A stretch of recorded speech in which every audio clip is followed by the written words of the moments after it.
ስልክህን አፍጥተህ እያየህ ለምን እስካሁን አልደወለችም፣ ቴክስቴን አይታ ለምን ዝም አለች እያልክ የተጨነክበት ጊዜ አለ አይደል? ምናልባት አሁን የህይወትህ ምርጥ አጋር ነች ብለህ ያሰብካትን ሴት አግኝተህ ይሆናል። ነገር ግን አንድ ፍርሃት አለብህ። ብትተውኝስ፣ ከአይን የራቀ ከልብ ይርቃል የሆነው ስሜቷ ቢቀዘቅዝብኝስ የሚል ስጋት አለብህ። ወዳጄ፣ ይሄ ስሜት እኔንም አንተንም ብዙ ኢትዮጵያን ወንዶችንም የሚያጋጥም የተለመደ ስሜት ነው። በተለይ ደግሞ በአሁን ሰዓት ባለው በጣም ቢዚ የሆነ ላይፍና አማራጭ በበዛበት ዘመን የአንዲት ሴትን ትኩረት ሙሉ ለሙሉ ማግኘት ከባድ ፈተና ነው። ግን አንድ ሚስጥር ልንገርህ፣ ሴቶች በተፈጥሮ የሚሳቡት ሁሌም ለሚገኝና ለሚለምን ወንድ ሳይሆን ሲጠፋ ለሚናፈቅና ሲኖር ደግሞ ስሜት ለሚሰጥ ወንድ ብቻ ነው። ዛሬ ሳይንስና የስነ ልቦና ጥበብ ያረጋገጧቸውን ነገር ግን ብዙ ወንዶች ልብ የማይሏቸውን 9 ወሳኝ ነገሮችን ወይም መንገዶችን እነግርሃለሁ። እነዚህ ነጥቦች እሷ ባትፈልግም እንኳን አእምሮዋ ውስጥ ገብተህ በቃ እሱን ነው የምፈልገው እንድትል የሚያደርጉ ናቸው። እስከ ቪዲዮ መጨረሻ ድረስ ከቆየህ የጨዋታውን ሕግ ቀይረህ ተፈላጊ እንጂ ፈላጊ የማትሆንበትን ቁልፍ ታገኛለህ። ቀጥታ ወደ ነጥቦቹ እንግባ። የመጀመሪያውና ዋነኛው ሕግ ለግምት አስቸጋሪ ወይም ደግሞ አንፕሬዲክተብል መሆን ነው። እስኪ አስበው፣ ሁሌም ውጤቱ የሚታወቅ ፊልም ማየት ያስደስትሃል? በፍጹም። የሰው ልጅ አእምሮ በተለይም የሴቶች ስነ ልቦና ቫሪያብል ሪዋርድስ ወይም ተለዋዋጭ ሽልማት በሚባለው ጽንሰ ሐሳብ ላይ የተመሰረተ ነው። ይህ ማለት ምን ማለት ነው? አንድ ነገር ሁሌም በተመሳሳይ ሰዓት በተመሳሳይ መንገድ የምታገኘው ከሆነ አእምሮህ ለሱ ትኩረት መስጠት ያቆማል። ብዙ ወንዶች እዚህ ሀገር የሚያደርጉት ነገር አብዛኛው ስህተት ነው። ጧት እንደምን አደርሽ፣ ማታ ደህና ደሪ፣ ቀን ምሳ በላች እያሉ ልክ እንደ ሮቦት መሆን ነው ስራቸው። እሷ ያንተን ቀጣይ እርምጃ መገመት ከቻለች ናፍቆት አይኖርም። ምክንያቱም ናፍቆት የሚፈጠረው አሁን ምን እያደረገ ይሆን ከሚል ጉጉት ነው።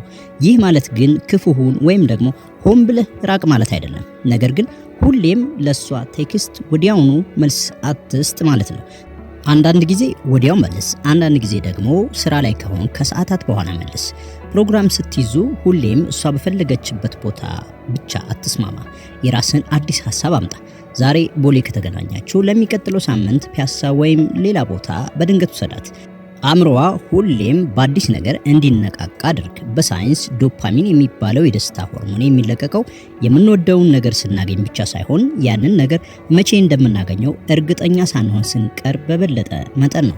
ስለዚህ ወዳጄ፣ መጽሐፍ ሁን፣ ግን ገጾችህ በቀላሉ የማይገመቱ ይሁኑ። ሁለተኛው ነጥብ አብራችሁ በምትሆኑበት ጊዜ የምትተወው አሻራ ነው። በስነ ልቦና ፒክ ኤንድ ሮል የሚባል ህግ አለ። ሰዎች አንድን ክስተት የሚያስታውሱት በቆይታው እርዝመት ሳይሆን በዚያ ክስተት ውስጥ በተሰማቸው ከፍተኛ ስሜትና በመጨረሻው ስሜት ነው። ብዙዎቻችን ከሴት ጋር ስንሆን ስለ ችግር፣ ስለ ፖለቲካ ወይም ስለ ኑሮ ውድነት በማውራት ጊዜያችንን እናባክናለን። ይህ ስህተት ነው። እንድትናፍቅህ ከፈለግ አብራችሁ ስትሆኑ ዓለምን የሚያስረሳ ሳቅ፣ ጨዋታና መነቃቃት መፍጠር አለበት። ኢትዮጵያ ውስጥ ብዙ ጊዜ ካፌ ተቀምጦ መታየት ብቻ ነው የተለመደው። አንተ ግን ለየት በል። አብራችሁ የሆነ ጨዋታ ተጫወቱ፣ ወይም በእግር ወክ አድርጉ፣ ወይም ደግሞ አንድ አዲስ ነገር እዩ። ዓላማ ከሷ ጋር ስትለያይ እሷ ላይ ከፍተኛ የሆነ የደስታ ስሜት መተው ነው። ስትለያዩ በደስታ ተሞልታ ወደ ቤቷ ከገባች ያ ስሜት ሲቀዘቅዝ አእምሮዋ ያንን ስሜት ይሰጠኝ ማን ነው ብሎ አንተን መፈለግ ይጀምራል። ያኔ ነው ናፍቆት የሚመጣው። ልክ ሱስ እንደሚያስይዝ ነገር ያንተ መገኘት የደስታ ምንጭ እንደሆነ ለአእምሮዋ አስረግጠህ ንገረው። አሰልቺ ከመሆን አጭርና ጣፋጭ ቆይታ ማድረግ በሽጥፍ ይበልጣል። ሶስተኛው ነጥብ ላዩን መንካት ሳይሆን ውስጡን መንካት ነው። ቆንጆ መሆን ወይም ኪስህ ሙሉ መሆን ለአጭር ጊዜ ሊስባት ይችላል። እንድትናፍቅህ የሚያደርገው ግን የፈጠራችሁት ስሜታዊ ትስስር ነው። ሴቶች ስሜታዊ ፍጥረታት ናቸው። ከሷ ጋር ስትሆን ስለሷ ህልም፣ ስለ ልጅነት ትዝታዋ፣ ስለምትፈራው ነገር አውራ። ሰርፈስ ሌቭል ወይም ደግሞ የላይ ወሬዎችን፣ ለምሳሌ ስራ እንዴት ነው የሚለውን ትተህ በህይወትሽ በጣም የምትፈሪው ነገር ምንድነው? ወይም ደግሞ ልጅነትሽ እንዴት ነበር ብለህ ጠይቃት። አንተም በተራህ ግልጽ ወይም ደግሞ አንዳንድ ነገሮችን ለመናገር አትፍራ። ብዙ ወንዶች ስሜትን ማውራት እንደ ድክመት ይቆጥሩታል። ይሄ ትልቅ ስህተት ነው። የራስን እውነተኛ ማንነት፣ ያሳለፍከውን ፈተናና ያሸነፍከውን ትግል ስታካፍላት እሷም ወደ አንተ ልብ ትቀርባለች። ሰዎች ሚስጥራቸውን የሚያውቅን ሰው ይናፍቃሉ። እሷን በጥልቀት ባወካት ቁጥር እሷም አንተን እንደ መሸሸጊያ ዋሻ ወይም ደግሞ ኮምፎርት ዞን ወይም የምቾት ዞን ትቆጥራለች። ይህ አይነቱ ትስስር ሲፈጠር አብራችሁ የማትሆኑበት ሰዓት የሆነ ነገር ሲገጥማት መጀመሪያ የምታስበው ሰው አንተ ትሆናለህ። ይሄን ለሱ ብነግረው ምን ይለኝ ነበር ብላ ታስባለች። ይህ ደግሞ የናፍቆት ሁሉ አባት ነው። አሁን ወደ ወሳኙ ነጥብ እንምጣ። ብዙዎቻችን ወንዶች በፍቅር ስንወድቅ መላ ህይወታችንን በሴቷ ዙሪያ እናሽከረክራለን። ጓደኞቻችንን እንረሳለን፣ ሆቢዎቻችንን እንተዋለን። ይህ ኮዲፔንደንሲ ወይም ጥገኝነት ይባላል እና እመነኝ ይህ ለሴቶች እጅግ በጣም አሰልቺ የሆነ ባህሪ ነው። ሴት ልጅ እንድትናፍቅህ አንተ የራስህ የሆነ እሷ ለትቀላቀለው የምትመኘው አስደሳች ዓለም ሊኖርህ ይገባል። በስነ ልቦና የስካርሲቲ ፕሪንሲፕል ወይም የብርቅነት መርህን አስታውስ። አንድ ነገር በብዛት ሲገኝ ዋጋው ይቀንሳል፣ ለማግኘት ሲከብድ ደግሞ ዋጋው ይጨምራል። ሁሌም እቤት ተቀምጠህ የሷን ጥሪ የምትጠብቅ ከሆነ ዋጋ የዛኑ ያህል ይወርዳል። ይልቁንስ የራስህ ህይወት ይኖርህ። ስራህን አክብር። ኳስ የምታይ ከሆነ ሂድና እይ። ከጓደኞች ጋር የምትዝናና ከሆነም እንዲሁ። ለደስታህ በሷ ላይ ብቻ እንዳልተደገፍክ ስታይ ላንተ ያላት አክብሮት ይጨምራል። ይሄ ሰውዬ ከኔ ውጭም ሙሉ ነው፣ ስለዚህ የህይወቱ አካል መሆን እድል ነው ብላ እንድታስብ አድርጋት። በራስ መተማመን ያለውና የራሱ ዓላማ ያለው ወንድ ሁሌም ይናፈቃል። በዚህ ዘመን ሶሻል ሚዲያ የጦር ሜዳም የፍቅር መድረክም ነው። እሷ እንድትናፍቅ ቴክኖሎጂን ለራስ ጥቅም መዋል አለብህ። ግን ተጠንቀቅ፣ እዚህ ጋር ሚዛን መጠበቅ ያስፈልጋል። የመጀመሪያው ህግ ስለሷ ወይም ስለ ፍቅር ዘፈን እየመረጥክ 24 ሰዓታት ፖስት። ይሄ ተስፋ መቁረጥን ያሳያል። በምትኩ ያለሷም ህይወትህ ምን ያህል አሪፍ እንደሆነ በዘዴ ያሳያት። ከጓደኞች ጋር ስትዝናና፣ አዲስ ቦታ ስትሄድ ወይም በራስህ ስራ ስኬታማ ስትሆን ጥራት ያለው ፎቶ ወይም አጭር ቪዲዮ በስቶሪህ ላይ ጫን። ይህ የማጣት ፍርሃትን በውስጧ ይፈጥራል። ስቶሪህን ስታይ ዋው እኔ እዚህ ተቀምጫለሁ እሱ ግን እየተዝናና ነው ብላ እንድትቀናና ካንተ ጋር መሆን እንድትመኝ ያደርጋል። ነገር ግን ሁሉንም ነገር አትዘርግፍ። ትንሽ ሚስጥራዊነት ይኑርህ። ለምሳሌ ቆንጆ ራት እየበላ ፎቶ ተነስተህ ለጥፍ፣ ግን ከማን ጋር እንደሆን ካታሳይ። ይህ ጥያቄ ምልክት በጭንቅላቷ ውስጥ ይፈጥራል። ከማን ጋር ነው? ሴት ትኖር ይሆን የሚለው ጥርጣሬ ስላንተ አጥብቃ እንድታስብና እንድትናፍቅህ ያደርጋታል። እዚህ ላይ አንድ ምሳሌ ልስጥህ። እሳት እንዲቀጣጠል ምን ያስፈልጋል? ኦክሲጅን ወይም አየር ያስፈልጋል አይደል? እንጨቱ ላይ እንጨት ብትደራረብበት እሳቱ ይጠፋል። ፍቅርና ናፍቆትም እንደዚያው ነው። ለፍቅራችሁ ኦክሲጅን ስጠው። ያ ኦክሲጅን ደግሞ ቦታ መስጠት ነው። በየደቂቃው እየደወልክ የት ነሽ? ማን ጋር ነሽ? ለምን ስልክ አታነሽም? የምትል ከሆነ አንተ ፍቅረኛ ሳትሆን ተቆጣጣሪ ወይም ደግሞ ጨቅጫቃ ሰው ትሆናለህ። ይህ ደግሞ በጣም ያሸሻል። እሷ እንድትናፍቅህ የምትናፍቅበትን እድል ስጣት። እደግመዋለሁ፣ የምትናፍቅበትን እድል ስጣት። ሁሌም ካጠገቧ ካለ እንዴት አድርጋ ትናፍቅሃለች? የላከችውን ቴክስት አየኸው ማለት ወዲያው መመለስ አለብህ ማለት አይደለም። አንዳንድ ጊዜ ለሰዓታት ወይም ደግሞ ለአንድ ቀን አትገናኙ። ይህ ሲሆን ስለ አንተ ማሰብ ትጀምራለች። ለምን ጠፋ? ቢዚ ሆኖ ነው ወይስ ሌላ ሰው አግኝቶ የሚለው ሐሳብ አእምሮዋን ይወረዋል። እናም ልክ እንደ ላስቲክ ቀለበት ወደ ኋላ ስትሳብና ቦታ ስትሰጣት ተመልሳ በኃይል ወደ አንተ ትመጣለች። አትፍራ። ቦታ በመስጠት የሚያጠፋ ግንኙነት በመጀመሪያውኑም ያንተ አልነበረም ማለት ነው። ሰባተኛውና ምናልባትም በጣም ወሳኙ ነጥብ በራስ መተማመን ነው።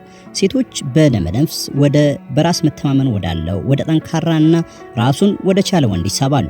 ይህ ማለት መኩራራት ማለት አይደለም። ይህ ማለት በራስህ የምትተማመንና በራስህ ምቾት የሚሰማ ሰው መሆን ማለት ነው።